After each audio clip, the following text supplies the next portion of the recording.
Assalamualaikum warahmatullahi wabarakatuh. Saya ucapkan selamat pagi, maupun selamat siang, maupun selamat malam kepada Pak Gumgum selaku dosen dari teori antrian. Perkenalkan, saya Awalia Nur Azizah dengan NPM 14061020015. Di sini saya akan mempresentasikan mengenai queuing analysis Asus Laptop Customer Service Queuing atau analisis antrian Customer Service Laptop Asus. Sebelumnya kita harus mengetahui dulu apa yang dimaksud dengan queuing analysis atau analisis antrian. Nah, analisis antrian ini adalah sebuah analisis dalam statistika di mana di dalamnya itu terdapat yang namanya sistem ya. Sistemnya itu bernama sistem antrian. Lalu apa sih yang dimaksud dengan sistem antrian? Sistem antrian adalah himpunan dari pelanggan, pelayanan, dan juga terdapat aturan yang akan diberikan kepada pelanggan yang datang. Nah, di dalam sistem antrian ini nanti tentunya kita akan sering mendengar kata pelayanan, kemudian pelanggan, kemudian kedatangan, ataupun kepergian, ataupun nanti ada fasilitas pelayanannya gitu ya. Oke, selanjutnya ada komponen dasar dan karakteristik dari sistem antrian. Yang pertama ada proses kedatangan atau arrival process. Nah, proses kedatangan ini bisa juga disebut sebagai input proses. Nah, di dalam proses ini terdapat dua karakteristik. Yang pertama itu ada yang namanya ukuran sumber kedatangan. Nah, ukuran sumber kedatangan ini dibagi menjadi dua. Yang pertama ada terbatas dan yang kedua ada tidak terbatas. Untuk yang terbatas, kita dapat mengetahui dengan pasti berapa jumlah kedatangan pelanggan tersebut gitu. Sedangkan apabila tidak terbatas, maka kita tidak akan mengetahui secara pasti seberapa banyak pelanggan yang datang ke dalam suatu sistem antrian gitu. Nah, selanjutnya itu ada arrival pattern atau pola kedatangan. Pola kedatangan ini dibagi menjadi dua juga. Yang pertama ada constant arrival pattern, yang kedua ada random pattern. Di mana apabila constant arrival pattern, maka eee, pelanggan itu akan selalu datang dalam suatu periode waktu tertentu. Sedangkan apabila random pattern, maka pola kedatangan dari pelanggannya itu bersifat acak gitu. Selanjutnya ada QE disiplin atau disiplin antrian. Nah, dalam langkah ini terjadilah yang namanya antrian. Nah, ada beberapa karakteristik di dalam disiplin antrian, namun karakteristik yang akan digunakan dalam analisis saya adalah first come first serve atau FCFS atau dalam bahasa Indonesianya itu orang yang pertama datang maka dialah yang akan pertama dilayani. Selanjutnya ada service proses atau proses pelayanan. Nah, proses pelayanan ini merupakan step terakhir gitu ya dalam sistem antrian. Nah, dalam langkah ini juga akan sering didengar yang namanya server. Tak lupa di dalam langkah ini juga akan ada karakteristik, yakni yang pertama service design. Service design ini adalah desain pelayanan, jadi pelayanannya ini dapat dilakukan oleh satu server maupun lebih dari satu server.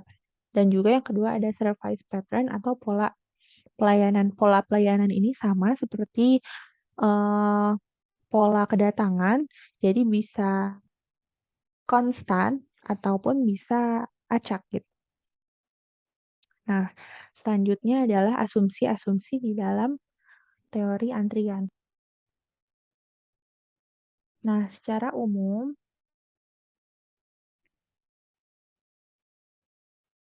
suatu model antrian itu diasumsikan jika rata-rata kedatangan dan rata-rata pelayanannya itu mengikuti distribusi Poisson. Maka, waktu antar kedatangan dan waktu pelayanan itu akan mengikuti distribusi eksponensial gitu. Tapi tidak menutup kemungkinan apabila terjadi, dalam keduanya itu terjadi exponential distribution. Misalkan terjadi distribusi eksponensial pada rata-rata kedatangan dan juga rata-rata pelayanan. Dan juga terjadi lagi distribusi eksponensial pada waktu antar kedatangan dan waktu pelayanan, seperti itu. Nah, asumsi yang pertama yakni peluang dari sebuah kejadian, baik itu kejadian kedatangan maupun kepergian, itu terjadi di antara T dan T plus S itu hanya bergantung pada panjang dari S. Yang artinya bahwa peluangnya itu tidak bergantung pada T atau jumlah dari kejadian yang telah terjadi dalam periode 0, T gitu. Selanjutnya asumsi kedua adalah peluang dari sebuah kejadian terjadi dalam interval waktu H itu positif tapi kurang dari 1. Maka dapat diartikan intervalnya itu di antara 0 hingga 1 gitu ya. Kemudian asumsi ketiga ini adalah terdapat setidaknya satu kejadian terjadi di antara interval H. Kemudian selanjutnya steady state. Apa sih yang dimaksud dengan steady state? Jadi, kondisi steady state dalam sistem antrian dapat diperoleh apabila sistem antriannya itu dependen terhadap kondisi awal dan juga terhadap waktu yang telah terlewat atau waktu yang telah dilewati gitu ya. Atau dalam model matematisnya, steady state ini dapat terjadi apabila jumlah pelanggan dalam sistem antrian yang steady state itu adalah hasil kali antara rata-rata kedatangan dari pelanggan per satuan waktu dengan total waktu dari sistem antriannya tersebut. Dan yang kedua, jumlah dari pelanggan dalam antrian adalah hasil perkalian di antara rata-rata kedatangan dengan waktu tunggu antrian tersebut. Nah, selanjutnya ada data distribution assumption test atau uji asumsi distribusi data.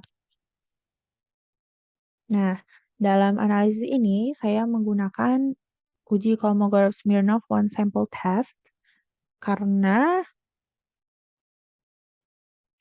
Kolmogorov-Smirnov one sample test ini dapat dipakai apabila meskipun sampelnya itu sangat kecil dan juga tidak menghilangkan informasi meskipun sampelnya itu dikombinasikan dalam beberapa kategori.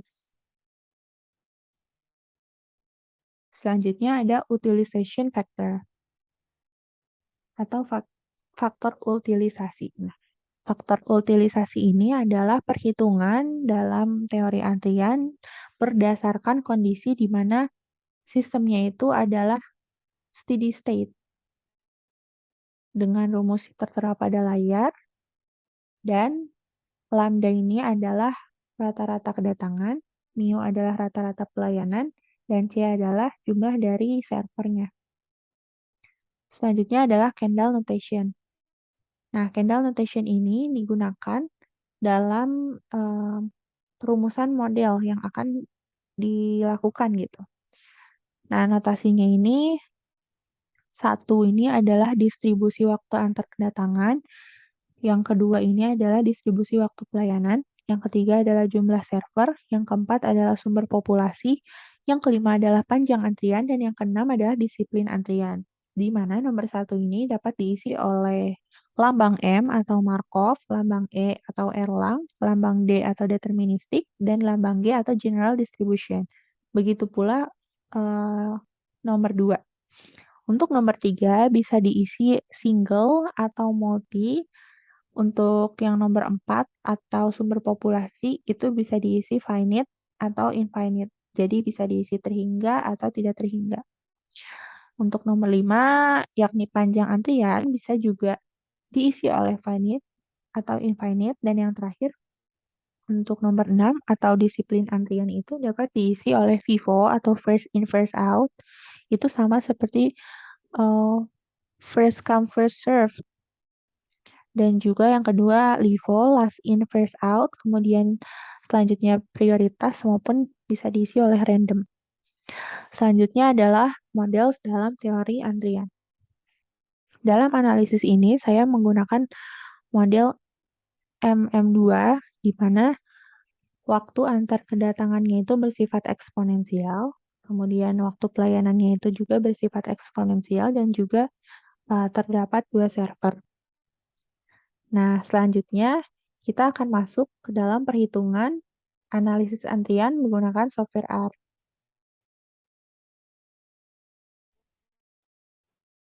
Oke, langsung saja saya akan masuk ke contoh kasus dalam analisis antrian. Service center laptop merupakan tempat yang cukup krusial bagi masyarakat yang memiliki laptop, khususnya dalam kasus kita ini adalah laptop bermerek Asus. Setiap laptop tentunya membutuhkan perawatan rutin ataupun terjadi kejadian yang tidak terduga yang menyebabkan terjadinya kerusakan pada laptop yang mengharuskan seseorang itu untuk memperbaiki laptopnya dengan cara mendatangi service center. Nah, di sini saya akan mencoba melakukan analisis antrian dengan diasumsikan bahwa saya mengambil data dari suatu service center laptop Asus di daerah Bandung. Nah, pada service center ini terdapat 2 orang customer service yang akan membantu melayani pelanggan gitu. Langkah pertama kita langsung aja eee, lakukan read datanya. Nah, di sini dapat dilihat bahwa terdapat 10 observasi dengan 2 variabel dalam data yang kita miliki. Selanjutnya kita akan melihat head dari data kita. Nah, ini adalah head dari data kita dengan variabel datang adalah jarak waktu datangan antar pelanggan per jam, sedangkan variabel selesai adalah lama waktu pelayanan per jam. Selanjutnya akan dilakukan pengecekan distribusi tiap variabel dengan menggunakan library mask dan juga library dplyr.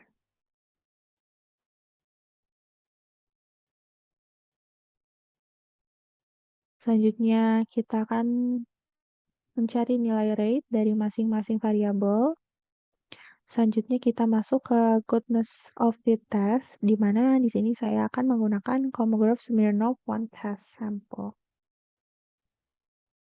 Nah, untuk variabel datang, dia itu memiliki p-value sebesar 0,5126, di mana lebih besar daripada 0,05.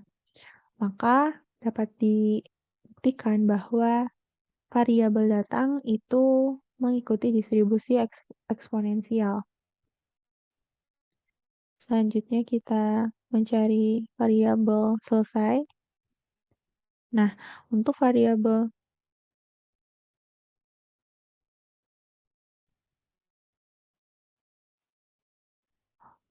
untuk variabel selesai ini ternyata didapatkan nilai p-value-nya itu 0,5457, di mana sama lebih dari 0,05, yang mana dapat dibuktikan bahwa variabel selesai ini juga mengikuti distribusi eksponensial.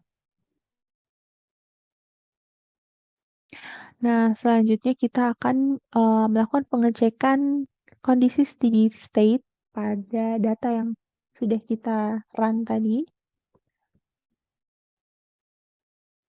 Nah, ternyata data kita memang sudah memenuhi kondisi steady state, maka bisa dilanjutkan ke proses selanjutnya, yakni analisis antrian dengan menggunakan library queuing. Dan sudah saya sebutkan tadi bahwa servernya atau customer service-nya itu ada 2 orang, maka ditaruh angka 2 di sini. Selanjutnya,